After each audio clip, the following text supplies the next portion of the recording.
Hello friends, ఈ వీడియోలో మనం చికెన్ దమ్ బిర్యానీ ఎలా చేయాలి అండ్ ఈ chicken dum biryani business start చేయాలనుకునేవారు ఎంత ప్రాఫిట్ గెయిన్ చేయొచ్చు, ఒక ప్లేట్కి కానీ ఎంత మిగులుద్ది, ఒక కిలో రైస్ ఒక కిలో చికెన్తో ఎంతవరకు చేయొచ్చు, ఎన్ని ప్లేట్లు వస్తాయి అండ్ ప్రాఫిట్ మన ఖర్చులు ఎంత, దాంట్లో మనకు వచ్చే ఇన్కమ్ ఎంత అనేది క్లియర్ కట్గా ఎక్స్ప్లెయిన్ చేయబోతున్నాను.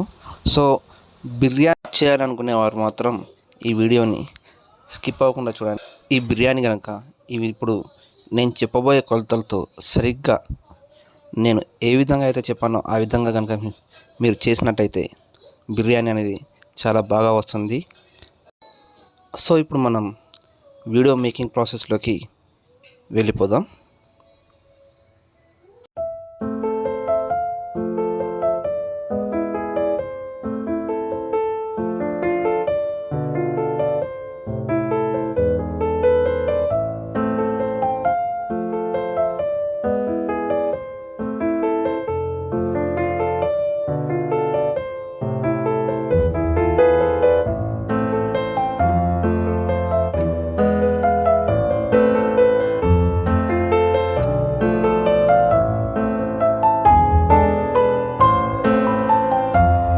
ముందుగా నేనైతే ఒక కేజీ పావు చికెన్ని ఈ విధంగా మీడియం పీసులా కొట్టించుకొని కడుగుతున్నానండి. ఎలా వాష్ చేయాలో చూడండి ఒకసారి. దీంట్లో ఏంటంటే ఒక 2 స్పూన్ల సాల్ట్ వేసుకున్నాను, దాంతోపాటు ఒక స్పూను పసుపు కూడా వేసుకొని ఒక 5 నిమిషాలు ఇలా కలుపుకొని ఒక 5 మినిట్స్ అలా ఉంచండి. దీనివల్ల ఏమవుతుందంటే చికెన్లో ఉండే బ్లడ్ అనేది బయటకు వచ్చేసి నీట్గా అవుతుందన్నమాట. అంటే పీసు వాసన రాకుండా ఉంటుంది. ఆ తర్వాత ఇలా వాటర్ పోసుకొని బాగా వాష్ చేసుకోండి. కనీసం ఒక 2 సార్లైనా చికెన్ని బాగా వాష్ చేసుకోండి. ఇలా కడగడం వల్ల చికెన్లో ఉండే బ్లడ్ ఏదైతే గడ్డ కట్టుకుపోయి ఉంటుందో అదంతా కూడా బయటకు వచ్చేసి చికెన్ అనేది ఒక బ్యాడ్ స్మెల్ అనేది రాకుండా ఉంటుందన్నమాట.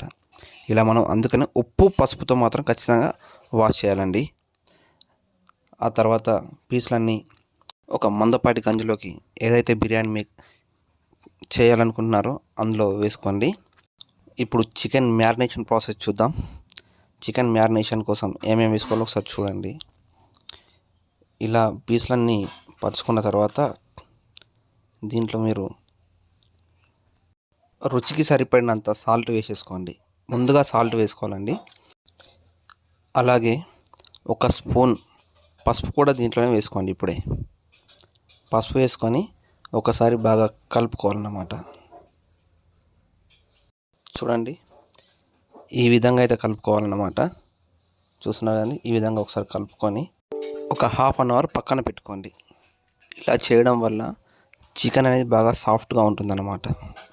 ఆ తర్వాత కొంచెం పుదీనా, ఒక 4-5 పచ్చిమిర్చి, కొంచెం కొత్తిమీర కూడా వేసుకొని మెత్తని పేస్ట్లా చేసుకొని పెట్టుకోండి. ఇలా పేస్ట్లా చేసి వేయడం వల్ల వీటి యొక్క ఫ్లేవర్ అనేది చికెన్ ముక్కలకి బాగా పడుతుందండి. ఆ తర్వాత ఒక 400 గ్రామ్స్ ఆనియన్స్ ఈ విధంగా సన్నగా కట్ చేసుకోవాలండి. ఇదేంటంటే ఆనియన్స్ మనం డీప్ ఫ్రై చేస్తాము. మరి చికెన్ అయితే నేను ఒక కేజీ పావు చికెన్ తీసుకున్నానండి. ఈ కేజీ పావు నానబెట్టిన ఈ చికెన్లో ఇప్పుడు నేను ఒక 2 స్పూన్ల జింజర్ గార్లిక్ పేస్ట్, దాంతోపాటు ఇందాక మనం గ్రైండ్ చేసుకొని పెట్టుకున్నాం కదండి, ఆ పేస్ట్ కూడా వేసేసాను. వేసి ఒకసారి కలుపుకొని అలా ఉంచుకోవాలండి. కలుపుకున్న తర్వాత దీంట్లోనే ఒక 3 పెద్ద సైజు నిమ్మకాయలు నిమ్మరసం పిండేశాను.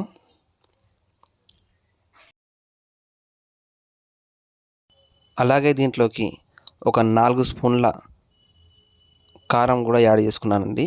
కారం అనేది మీకు తగినంత వేసుకోండి. ఎక్కువ స్పైసీగా తింటే ఇంకాస్త వేసుకోవచ్చు. 4 స్పూన్లు అనేది సరిపోతుందండి. మేము కాస్త తక్కువ తింటాం కాబట్టి నేను 4 స్పూన్లు వేసుకున్నానండి. వేసుకొని ఒకసారి ఈ విధంగా కలుపుకోండి. మ్యారినేషన్ ప్రాసెస్లో ఈ విధంగా మనం కలపడమే చాలా ఇంపార్టెంట్ అండి. మనం ఎంత బాగా వీటిని మిక్స్ చేయగలిగితే అంత బాగా ఆ మసాలా అనేది అవన్నీ కూడా ముక్కకి బాగా పట్టుకుంటాయి అన్నమాట.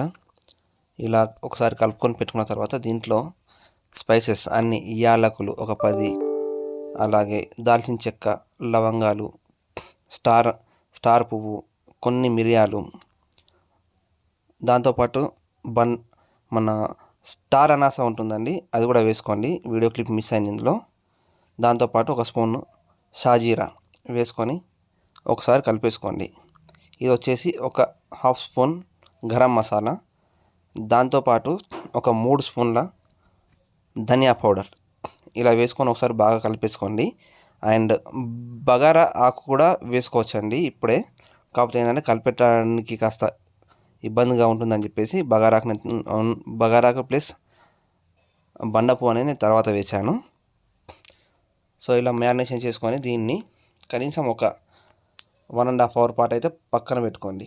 ఆ తర్వాత ఇప్పుడు నేను బండ పువ్వు ఇంకా బగారాకు కూడా వేసుకొని ఒకసారి కలుపుకుంటున్నానండి. మీరు ముందుగా కూడా వేసుకోవచ్చు, ప్రాబ్లం ఏం లేదండి, ఎప్పుడైనా వేసుకోవచ్చు. ఈ విధంగా అయితే మ్యారినేషన్ చేసుకొని పెట్టుకున్నాను. దాదాపు ఒక 1.5 అవర్ అయితే బాగా నానిందండి. ఇప్పుడు దీనిలోకి ఏం చేయాలంటే మనం ఫ్రైడ్ ఆనియన్స్ ఫ్రై చేసాం కదండి, ఆ ఆయిల్ హీట్గా ఉన్న ఆయిల్ని ఈ విధంగా ఒకసారి చల్లండి. ఇలా చల్లడం వల్ల ఆ ముక్క ఏమవుతుందంటే క్రిస్పీగా క్రంచీగా చాలా బాగుంటుందండి. చాలా బాగా ఉడుకుతుంది కూడా, తినేటప్పుడు కూడా టేస్ట్ చాలా బాగుంటుంది. చూసినా కానీ చూస్తే ఇప్పుడే మనకు తినేయాలన్న అలా అనిపిస్తుంది కదా, సో అలా ఉంటుందన్నమాట. ఇవి ఏం కాదండి, ఒకసారి వేసినాక ఒక 10-15 సెకండ్స్ తర్వాత మీరు చేయబెట్టి కలపచ్చు, ప్రాబ్లం ఏం లేదండి. చేతికి ఏం కాలదండి, అంత వేడిగా ఏమి ఉండదు పోసిన తర్వాత. సో ఈ విధంగా అయితే మళ్ళీ ఒకసారి కలుపుకొని పెట్టేయండి. చూస్తున్నారు కదండి, మరి ఇలా అయితే కలుపుకోవాలి.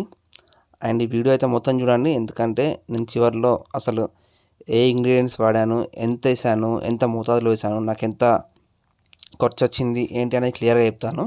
సో ఇప్పుడే మనం ఫ్రై చేసుకున్న ఆనియన్స్ ఉన్నాయి కానీ అందులోంచి ఒక 80% ఇందులో వేసేసుకొని కలుపుకోండి, ఓకేనా. దీంతోపాటు కొంచెం పుదీనా, మళ్ళీ ఇంకొంచెం కొత్తిమీర కూడా వేసుకొని ఒకసారి కలుపుకొని ఇప్పుడు ఏం చేస్తామంటే ఇందులో మనం పెరుగు యాడ్ చేస్తామన్నమాట. ఈ విధంగా కలుపుకోవాలండి. ఈ విధంగా మళ్ళీ ఒకసారి మీరు కలుపుకోండి. ఇలా బాగా కలపాలండి. మీరు ఎంత కలిపితే మసాలా అనేది అంత బాగా పట్టుకుంటారన్నమాట. ఇప్పుడు ఇందులోకి ఏం చేశానంటే నేను ఒక 30 రూపీస్ పెరుగు అనేది యాడ్ చేశానండి ఇందులో. సో 30 రూపీస్కి మరి ఎంత వస్తుందో మీరు కామెంట్లో చెప్పండి, మీ దగ్గర అయితే ఎంత వస్తుందో. సో 30 రూపీస్ పెరుగు అనేది ఇందులో యాడ్ చేసి మళ్ళీ ఒకసారి కలుపుకొని పక్కన ఇంకొక హాఫ్ అన్ అవర్ పక్కన పెట్టుకుంటే సరిపోతుందండి. సో ఓవరాల్గా మనకు 2 to 2.5 అవర్స్ మ్యారినేషన్ కోసం పక్కన పెట్టుకుంటే పీసుకు మసాలాలు, పెరుగు ప్రతిదీ కూడా లోపల దాకా బాగా పట్టుకుంటుంది అనమాట. ఎంత బాగా ఉంటుందంటే అసలు తింటుంటే ఆ ఫ్లేవర్ అనేది ప్రతి ఒక్క దాని ఫ్లేవర్ కూడా చాలా సూపర్గా వస్తుంది. ఇంకోటి ఏంటంటే పీసు లోపల వైట్గా ఉండదన్నమాట. చాలామంది మనం బిర్యానీ పాయింట్లలో చూస్తాం కదండి, పీస్ అనేది లోపల వైట్గా ఉంటుంది, కానీ ఇలా చేయడం వల్ల వైట్గా ఉండదన్నమాట, మొత్తం కూడా బాగా వస్తుంది. చూస్తున్నారు కదండి, ఇప్పుడే తినేయాలన్నంత అంత రుచిగా కనిపిస్తుంది కదండి. సో ఇలా మనం కనీసం ఒక 2 to 2.5 అవర్స్ మ్యారినేషన్ చేయడం వల్ల బాగుంటుందన్నమాట. సో ఇప్పుడు ఏం చేయాలంటే ఒక 2.5 అవర్స్ తర్వాత ఇంకొక గంజు తీసుకొని దాంట్లో నేను రైస్ అయితే బాస్మతి రైస్ అండి, రాయల్ ట్రోఫీ, 1.5 kg తీసుకున్నాను. 1.5 kg రైస్ కోసం వచ్చేసి ఈ వాటర్ అయితే పోసుకున్నానని, వాటర్ కాస్త ఎక్కువనే పోసుకోండి, ప్రాబ్లం లేదు. అండ్ ఇందులో ఒక 2 స్పూన్ల ఆయిల్ వేసుకోండి. దాంతోపాటు ఒక 4 పచ్చిమిర్చి, దాంతోపాటు కొంచెం పుదీనా, కొత్తిమీర, ఒక 10 లవంగాలు, ఒక 10 యాలకులు, షాజీరా, బండ పువ్వు, బిర్యానీ ఆకు, ఇది స్టార్ అనాస అండి ఇది, అలాగే ఒక స్పూను అల్లం వేసుకోండి. దీంతోపాటు ఇందులోనే సాల్ట్ ఎలా వేయాలంటే ఈ నీటిని మీరు టేస్ట్ చేస్తే ఉప్పగా ఉండాలి, సముద్రపు నీళ్ళు ఎలా ఉంటాయో అలా ఉండాలండి. అంత సాల్ట్ వేసుకోండి, కాస్త ఎక్కువైనా ప్రాబ్లం లేదండి. దాంతోపాటు ఒక నిమ్మ చెక్క కట్ చేసుకొని అందులోనే వేసుకోండి.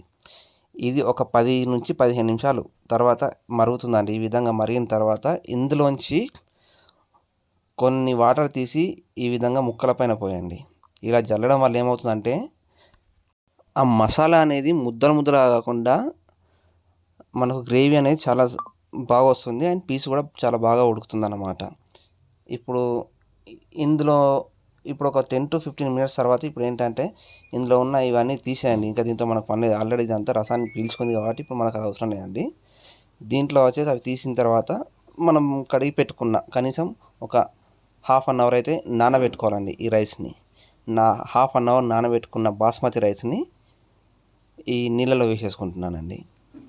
ఈ విధంగా వేసుకొని నీళ్ళల్లో ఇలా మొత్తం రైస్ వేసుకొని మూత పెట్టుకొని ఉడికించుకొని ఒక 5-6 నిమిషాల తర్వాత రైస్ అనేది ఈ విధంగా ఉడుకుతుంది. ఎంత ఉడకాలంటే ఫస్ట్ లేయర్ వచ్చేసి ఒక 60% ఉడకాలండి. మీరు ఒకవేళ వాటర్ కనుక ఇంకాస్త ఎక్కువ వేసుకున్నట్టయితే, ఇంతకుముందు చూపించిన వేడి వాటర్ అనేది ఎక్కువ వేసుకున్నట్టయితే ఒక 50%, లేదు కాస్త తక్కువ వేసుకున్నారంటే అట్లీస్ట్ ఒక 60% రైస్ ఉడికిన తర్వాత ఈ విధంగా ఫస్ట్ లేయర్ ఎంతవరకు వేసారంటే ఆ ముక్కలు మునిగేంత వరకు, ముక్కలు కనబడకుండా ఉండాలి అంతే. అంతకన్నా ఎక్కువ వేసుకోవద్దండి ఫస్ట్ లేయర్ అనేది. ఈ విధంగా వేసుకున్న తర్వాత దీంట్లో కాస్త ఫ్రైడ్ ఆనియన్స్, అలాగే పుదీనా, కొంచెం కొత్తిమీర వేసుకోవాలి. ఇది వేసుకున్న తర్వాత మళ్ళీ ఒక 80% ఉడికిన రైస్ని సెకండ్ లేయర్గా వేయండి. ఇది కాస్త ఎక్కువ వేసుకోండి, ప్రాబ్లం లేదు. ఆ తర్వాత మళ్ళీ పుదీనా, ఫ్రైడ్ ఆనియన్స్, కొత్తిమీర వేసుకోండి. ఆ తర్వాత లాస్ట్కి 90% ఉడికిన రైస్ని థర్డ్ లేయర్ వేసుకొని మళ్ళీ సేమ్ పుదీనా, ఫ్రైడ్ ఆనియన్స్, కొత్తిమీర వేసుకోవాలన్నమాట. ఇలా వేసుకున్న తర్వాత దీంట్లో ఫుడ్ కలర్, నేను లెమన్ ఎల్లో వేసుకున్నానండి. ఇది ఆప్షనల్ అండి. ఫుడ్ కలర్ అనేది మీ ఇష్టం, వేసుకుంటే వేసుకోండి, లేదంటే లేదు. ఫుడ్ కలర్ ప్లేస్లో కుంకుమ పువ్వుతో చేసినటువంటి కలర్ని కూడా యూజ్ చేసుకోవచ్చు అండి. అదైతే హెల్త్ కూడా బాగా మంచిది. దాంతోపాటు ఒక 2 స్పూన్ల నెయ్యి, దాంతోపాటు ఒక్క నిమ్మకాయ మళ్ళీ పిండేసుకోండి. ఇలా పిండుకోవడం వల్ల మనకేంటంటే రైస్ అనేది తెల్లగా అలాగే టేస్ట్గా వస్తుంది. దీనికి ఏం చేస్తారంటే ఈ విధంగా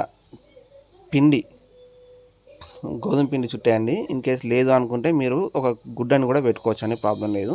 పెట్టుకొని అలా సీల్ చేసి పెట్టేసి స్టవ్ మీద హై ఫ్లేమ్లో పెట్టేసి మీద కాస్త వెయిట్ పెట్టి ఒక 5 మినిట్స్ ఉంచండి. దాన్ని 5 మినిట్స్ హై ఫ్లేమ్లో పెట్టిన తర్వాత ఆ గంజు తీసి మళ్ళీ అలాంటిది ఒక తవ కానీ పెనం కానీ ఏదైనా ఉంటే అటువంటివి పెట్టేసుకొని దాని మీద పెట్టుకొని కొంచెం మీడియం ఫ్లేమ్లో పెట్టుకొని ఒక 15 మినిట్స్ మళ్ళీ, అంటే ఓవరాల్గా 20 మినిట్స్ ఉంచుకుంటే సరిపోతుందండి బిర్యానీ అనేది. ఇదిగో చూసండి, ఈ విధంగా వస్తుందండి బిర్యానీ అనేది. చూశారు కదండి ఎలా వచ్చిందో బిర్యానీ, పుల్లలుగా అసలు మల్లె పూల్లాగా చాలా బాగా వచ్చింది కదండి.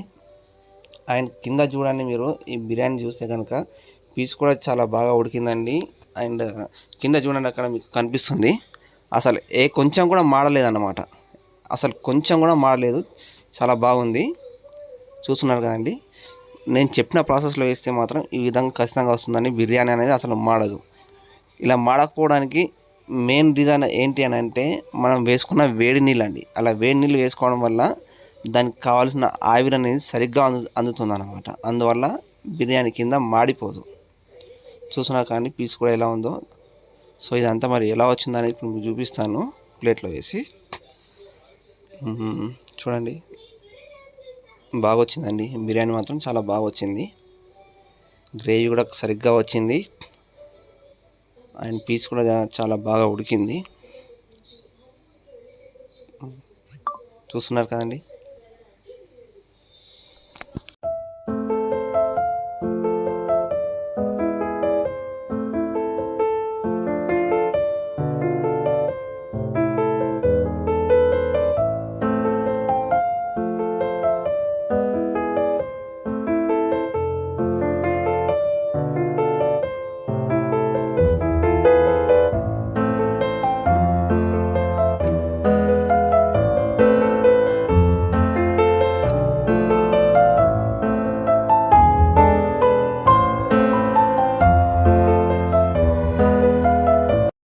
సో ఫ్రెండ్స్, నాకైనా ఖర్చు అయితే ఈ విధంగా ఉందన్నమాట. చికెన్ వచ్చేసి 340 రూపీస్ అయింది, కేజీ పావు. అండ్ బాస్మతి రైస్ 1.5 kg అండి, రాయల్ ట్రోఫీ, 210 రూపాయలు అయింది. ఆయిల్ 400 ml 60 రూపీస్ అయింది. లెమన్, పుదీనా, కొరియాండర్ ఇవన్నిటి కలిపి ఒక 70 రూపాయలు అయినాయండి. అండ్ కర్డ్ పెరుగుకి వచ్చేసి ఒక 30 రూపాయలు. అండ్ ఆల్ స్పైసెస్ అంటే లవంగాలు, ఇలాచి, దాల్చిన, బండ పువ్వు అన్నీ ఉన్నాయి కదండి, వాటన్నిటికి వచ్చేసి ఒక 150 రూపాయలు ఖర్చు వచ్చిందండి. అది కాకుండా గ్యాస్ వచ్చేసి అప్రాక్సిమేట్ ఒక 40 రూపీస్ వరకు అయితే ఖర్చు అయిందండి. సో టోటల్గా వచ్చేసి ఒక 900 రూపీస్ అయితే ఖర్చు వచ్చిందండి నాకు టోటల్గా. ఇది వచ్చేసి ఇక్కడ మా సిటీలో ఒక మంచి రెస్టారెంట్లో దొరికేటువంటి క్వాంటిటీతో తీసుకొని చూశాను నేను. సో నాకు అయితే ఒక 10 ప్లేట్లు అయితే వచ్చిందండి. ఏదైతే మా దగ్గర దొరికే రెస్టారెంట్, ఒక టాప్ రెస్టారెంట్లో దొరికే క్వాంటిటీతో చూసుకున్నాను. ఆ ప్రకారం చూసుకుంటే 10 ప్లేట్లు అయితే హ్యాపీగా వచ్చిందండి. ఇంకాస్త రైస్ కూడా మిగిలింది లైట్గా. సో మా దగ్గర రెస్టారెంట్లో అయితే ఒక ప్లేట్ గాను 240 రూపాయలు ఛార్జ్ చేస్తారండి. సో 10 ప్లేట్లు వచ్చాయి కాబట్టి 240 ఇంటూ 10 అంటే 2400 అవుతుందండి టోటల్. దీంట్లోంచి నా ఎక్స్పెన్సెస్ 900 రూపాయలు తీసేస్తే 1500 అయితే ప్రాఫిట్ అండి. సో ఒక కేజీ పావు చికెన్ మరియు కేజీన్నర రైస్కి తో చేసే బిర్యానీకి మనకు వచ్చే అప్రాక్సిమేట్ ప్రాఫిట్ అనేది 1500 అండి. అయితే ఇది మనం పెట్టిన పెట్టుబడి నుంచి వచ్చే ప్రాఫిట్ మాత్రమేనండి. దీంట్లో వర్కర్ ఛార్జెస్, ఇంకా రూమ్ రెంటు, ట్రాన్స్పోర్ట్ ఛార్జెస్ అవన్నీ అడిషనల్. సో మనం ఒక ఫుట్పాత్ మీద కనుక పెట్టుకొని చేసుకుంటే కనుక ఇటువంటి బిజినెస్ చాలా మంచి ప్రాఫిట్ ఉంటుంది. అండ్ వంట చెఫ్ అనేది మనమే ఉండడం అనేది కూడా మనకు కాస్త కలిసి వస్తుంది అన్నమాట. సో బేసిక్గా ఏంటంటే నేను చెప్పేది, రూమ్ యొక్క రెంట్ అండ్ మనకున్న వర్కర్స్ యొక్క ఖర్చు, అక్కడ జరిగే సేల్ని బట్టి మన ఎగ్జాక్ట్ ఇన్కమ్ అనేది డిపెండ్ అయి ఉంటుంది అన్నమాట. సో ఎవరైనా ఇప్పుడు బిర్యానీ బిజినెస్ స్టార్ట్ చేయాలనుకునేవారు ఒకసారి బాగా ఆలోచించుకొని పెట్టే ప్లేస్ ఎటువంటిది, మన రెంట్ ఎంత, వర్కర్స్ ఎంత అనేది చూసుకొని బాగా ఆలోచించుకొని బిజినెస్ అనేది స్టార్ట్ చేయండి. Thank you.